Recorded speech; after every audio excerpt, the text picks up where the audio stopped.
Hi friends, welcome back to my channel live life with the police. कैसे हैं आप सब लोग? आई होप आप लोग अच्छे होंगे। तो आज मैं आपको बहुत ही डिफरेंट प्लेस लेके आई हूँ, जो कि है aga khan पैलेस। यहाँ पर गांधी जी, उनके सचिव और उनकी वाइफ कस्तूरबा गांधी जी को 2 साल तक यहाँ पे रखा गया था। और उससे जुड़ी हुई बहुत सारी इंफॉर्मेशन मैं आपको देने वाली हूँ, तो इस ब्लॉग को एंड तक जरूर देखिएगा। तो चलिए इस ब्लॉग की शुरुआत करते हैं।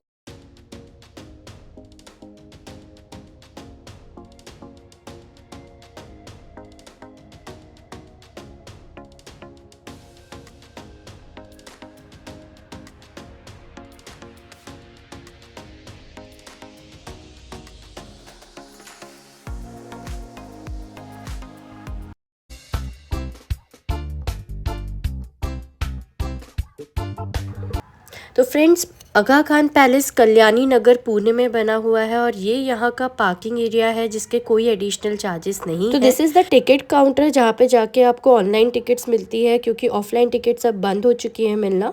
एंड यहाँ पे क्यूआर कोड रखा हुआ है जिसे स्कैन करके आप ऑनलाइन टिकट्स ले सकते हो। इसके बहुत ही मिनिमल चार्जेस है। For Indian audience 25 rupees and foreigners 300 rupees. तो टिकट मिलने के बाद you have to show that to the guard and take the entry.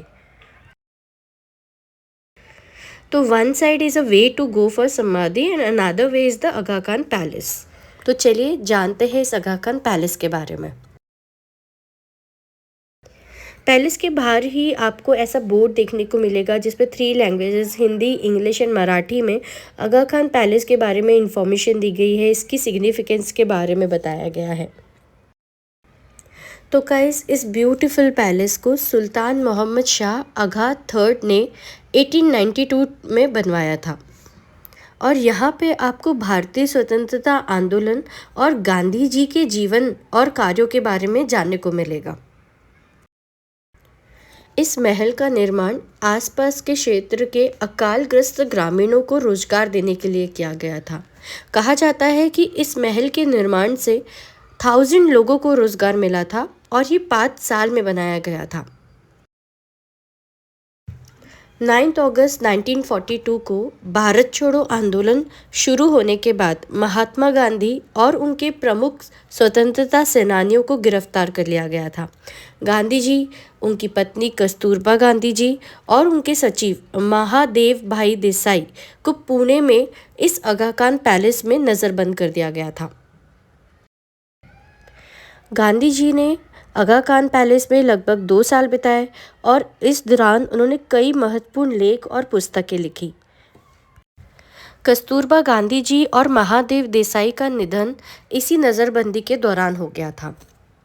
और 1944 में गांधी जी को स्वास्थ्य कारणों से aga khan पैलेस से रिहा कर दिया गया था।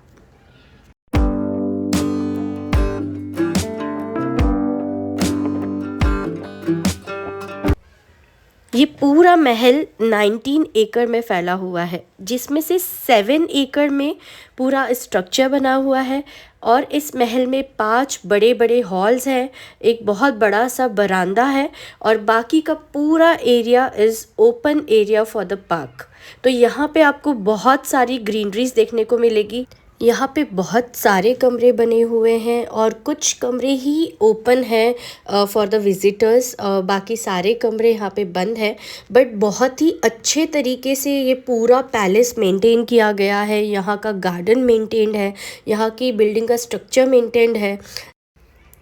तो इस गार्डन में एक फाउंटेन भी था, but it was not working. Let's have a look from this garden. कितना सुंदर दिख रहा है ये पूरा palace. It follows the architecture of Indo-Saracenic style और ये पूरा पैलेस 6 गैलरीज में डिवाइडेड है। और इन गैलरीज में, जैसे कि आपने भी देखा, बहुत सारे स्टैचूज़ हैं। कुछ गैलरीज पे चार्ट्स और डायग्राम्स भी हैं जो कि अभी हम आगे देखेंगे। और ये सब क्विट इंडिया मूवमेंट से जुड़े हुए हैं। यहाँ पे आपको एक लाइब्रेरी भी देखने को मिलेगी। अनफॉर्चुनेटली जिस दिन हम गए थे वो बंद थी। तो इस पैलेस में आपको क्विट इंडिया मूवमेंट से जुड़ी हुई बहुत सारी इन्फॉर्मेशन मिलेगी। वैसे ही एक चमत्कारी मंत्र जो गांधी जी ने दिया था, करेंगे या मरेंगे, उसके बारे में भी यहाँ पे काफ़ी इंटरेस्टिंग फैक्ट्स आपको जानने के लिए मिलेंगे।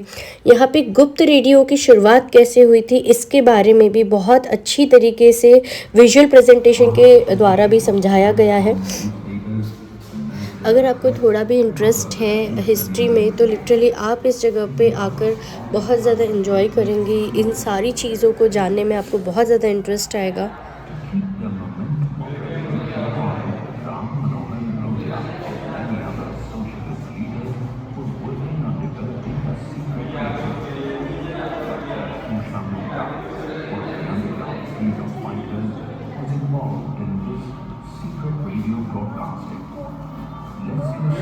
Story of this secret mission in their own words. Call was given by Mahatma Gandhi to do or die. We thought it would be better if we had the कुछ कमरों में यहाँ पे गांधी जी के स्टैच्यूज़ बनाए गए हैं जो कि देखने में काफ़ी रियल इफ़ेक्ट देते हैं। और यहाँ पर बहुत सारे चार्ट्स और डायग्राम्स आपको देखने को मिलेंगे। यहाँ पे एक कमरे में गांधी जी के द्वारा यूज़ किए गए बिलोंगिंग्स रखे गए हैं और इस कमरे को बंद रखा गया है। यहाँ पे बहुत सारी चीज़ें आप देख सकते हैं, उनके द्वारा यूज़ किए गए चेयर्स और गद्दियाँ और जो खाने पीने की चीज़ें होती हैं, बॉटल्स वगैरह, ये बहुत सारी चीज़ें जो उन्होंने यूज़ की थी उनके ज़माने में, वो सब रखी गई हैं। यहाँ पे एक कमरा जो है वो डेडिकेटेड है कस्तूरबा गांधी जी को और वहाँ पे उनके बारे में बताया गया है। उनसे रिलेटेड यहाँ पे वीडियो भी था जो कि काफ़ी इंटरेस्टिंग था देखने में।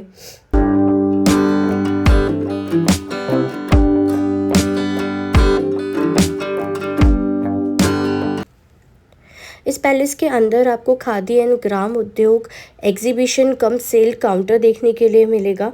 और यहाँ पे एक बोर्ड लगाया हुआ था जिस पे कि डिटेल्स दी गई थी ट्रेनिंग कोर्सेज़ की जो यहाँ पे कंडक्ट होते हैं, like masala making, fruits and vegetables and बहुत सारे चीज़ों का यहाँ पे ट्रेनिंग कंडक्ट होती है। तो जब यहाँ से आप आगे जाएंगे तो आपको समाधि देखने के लिए मिलेगी कस्तूरबा गांधी जी और महादेव देसाई जी की।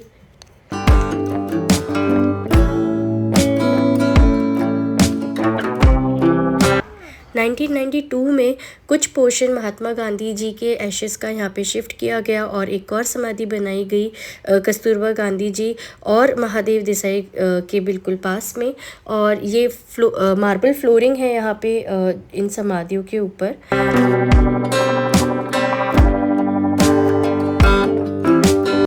1969 में आगा खान चतुर्थ ने भारत के लोगों को सम्मान देने के रूप में आगा खान पैलेस को भारत सरकार को दान दे दिया था। And in 2003 archaeological survey of India ASI ने इस जगह को मॉन्यूमेंट ऑफ नेशनल इम्पोर्टेंस से डिक्लेयर कर दिया।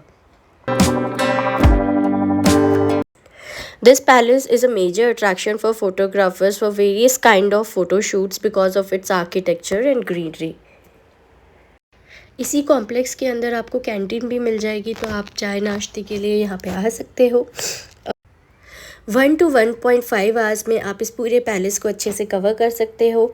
आई होप आपको ये हिस्टोरिकल पैलेस देखने में अच्छा लगा होगा, तो प्लीज़ इसे लाइक ज़रूर करिएगा। और अगर आप मेरे चैनल पे नए हैं तो मेरे चैनल को सब्सक्राइब ज़रूर करिएगा।